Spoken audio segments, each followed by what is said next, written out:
BRS ఈ రోజు రాష్ట్ర వ్యాప్తంగా నిరసనలకు పిలుపునిచ్చింది. హనుమకొండ జిల్లా భీమదేవరపల్లి మండలం ముల్కనూరు అమరవీరుల స్తూపం కూడలిలో తెలంగాణ తల్లికి క్షీరాభిషేకం చేశారు బీఆర్ఎస్ నేతలు. ఇక బీఆర్ఎస్ ప్రభుత్వ హయాంలో ఏర్పాటు చేసిన తెలంగాణ తల్లి విగ్రహాన్ని కాదని కాంగ్రెస్ తల్లి విగ్రహాన్ని ఏర్పాటు చేసిందని విమర్శించారు బీఆర్ఎస్ నేతలు. తెలంగాణ ఆస్తులు 55 లక్షల కోట్లకు కేసీఆర్ గారు పెంచారు. అప్పులు అవి ఏ రాష్ట్రమైనా అప్పులు లేకుండా లేదా ఉన్నది ఒకసారి నువ్వు నిరూపించు.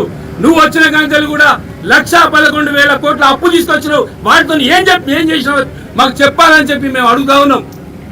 నువ్వు యొక్క పని కూడా నువ్వు శాశ్వతమైన పని లేదు. నువ్వు ఈ కాళేశ్వరం ప్రాజెక్ట్ అంటావు 2 పియర్స్ ఊళ్ళుతో క్రాక్స్ ఇచ్చుడుతోనే అదేదో బ్రహ్మ పదార్థం అయిపోయినట్టు. కాళేశ్వర ప్రాజెక్ట్ అంటే ఒక బ్యారేజ్ కాదు, మొత్తం దాని మల్లన్న సాగర్ ఉన్నది, అన్నారం ఉన్నది, సుందిల్లా ఉన్నది, సబ్ స్టేషన్ ఉన్నాయి, కెనాల్ ఉన్నాయి, కొండపోచమ్మ సాగర్ ఉన్నది, బస్వాపూర్ ప్రాజెక్ట్ ఉన్నది. ఇవన్నీ కలిస్తేనే కాళేశ్వరం ప్రాజెక్టు.